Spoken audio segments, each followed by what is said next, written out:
দেখতে দেখতে জীবন থেকে আরো একটা বছর চলে গেল। সময় কত তাড়াতাড়ি চলে যায়, তাই না? মাঝে মাঝে অনেক মন খারাপও হয় যে সময়গুলো আমাদের কাছ থেকে চলে গেছে সেগুলো তো আমরা আর কখনোই ফিরে পাবো না। 2023 কিন্তু আমাকে অনেক কিছু দিয়েছে। 2023-এ আমি অনেক কিছুই হারিয়েছি, আবার তার থেকে অনেক বেশি ফিরেও পেয়েছি। অনেক কষ্ট পেয়েছি, আবার তার থেকে অনেক বেশি খুশিও হয়েছি। এটাই হয়তো জীবন। আচ্ছা, বাস্তব এত কঠিন কেন? কিছু মানুষের সাথে দেখা না হলে না বুঝতেই পারতাম না যে কোনটা রিয়েলিটি আর কোনটা ফেক। ভালোবাসার মানুষের সাথে সাথে কিছু ভুল মানুষের সাথেও পরিচয় হয়ে যায়, যেটা না হলে হয়তো অনেক ভালো হতো। আমাদের সাথে যা কিছুই হোক না কেন, হয়তো ভালোর জন্যই হয়, তারপরেও দিনের শেষে আমরা সেটাকেই মিস করি। আমাদেরকে কোনো কিছুতেই এক্সপেকটেশন রাখা যাবে না, কারণ যত বেশি এক্সপেকটেশন থাকবে লাইফে ততটাই তুমি কষ্ট পাবে। আর কোনোভাবে কোনো কিছুতেই আমাদের ইমোশন হলে হবে না। জীবনটা অনেক ছোট, তাই জীবনে অনেক আনন্দ করতে হবে, ভালো থাকতে হবে।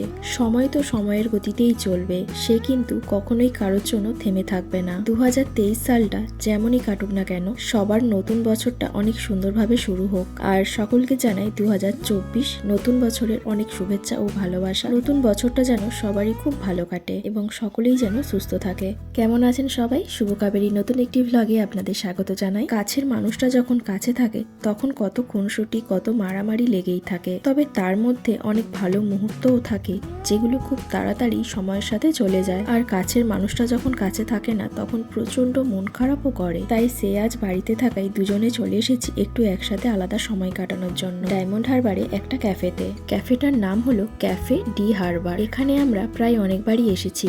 আর ক্যাফেটা খুব সুন্দর সাজানো গোছানো, বিভিন্ন কার্টুনের বিভিন্ন ক্যারেক্টারকে দেয়ালের মধ্যে সুন্দর করে আঁকা রয়েছে। আর এখানকার খাবার দাবার নিয়ে তো কোনো কথাই হবে না। এখনো পর্যন্ত আমরা এখান থেকে যা যা খাবার দাবার ট্রাই করেছি প্রত্যেকটাই খুবই ভালো ছিল। আর সব থেকে বড় কথা, এখানে অনেক রিজনেবল প্রাইসেই ভালো ভালো খাবার দাবার পাওয়া যায়। আর এখানে আমরা যতবারই এসেছি প্রতিবারই নতুন নতুন খাবার দাবার ট্রাই করেছি। আর আজকের আমরা অর্ডার দিয়েছিলাম কেশর এলাইচি টি, চিকেন পপকর্ন বল আর পিজা রাকা, যেটা নিয়েছিলাম 9 ইঞ্চির। তবে চিকেন পপকর্ন বলটা আমরা গতবারে এসে প্রথম ট্রাই করেছিলাম, এতই ভালো লেগেছিল যে এবারেও ওটাকে আর বাদ দিতে পারলাম না। আর এখানকার মেনু বুকে প্রচুর প্রচুর খাবার দাবারের নাম দেওয়া রয়েছে, আমি একসাথে তো এত বলতে পারবো না, তাই আপনাদের মেনু বুকটা একবার দেখিয়ে দিলাম। আর এখানে সুন্দর সুন্দর ফটো তোলারও প্লেস রয়েছে। সব মিলিয়ে এই ক্যাফেটা আমাদের বেশ ভালো লাগে। আর এই সন্ধ্যার দিকে এখানে এসে একটু সময় কাটাতেও আমাদের খুব ভালো লাগে, তাই মাঝে মধ্যে যখন সময় পাই তখনই এখানে চলে আসি। তো চলুন, অনেকটা সময় পার হয়ে গেছে, এবারে বাড়ি ফিরতে হবে। ওর সাথে কাটানোর সময়গুলো যে কেন এত তাড়াতাড়ি শেষ হয়ে যায় তা বুঝি না। যাই হোক, চলুন আজকের ভিডিওটা তবে এখানেই শেষ করছি। আপনারা সবাই ভালো থাকবেন, সুস্থ থাকবেন। দেখা হচ্ছে আবার পরের ভিডিওতে। ভিডিওটি ভালো লাগলে একটা লাইক করে দেবেন আর চ্যানেলটিকে সাবস্ক্রাইব করে নোটিফিকেশনটা অল করে রাখবেন। চলুন আজকের মতো টাটা, দেখা হচ্ছে আবার খুব তাড়াতাড়ি পরের একটি ভিডিওতে।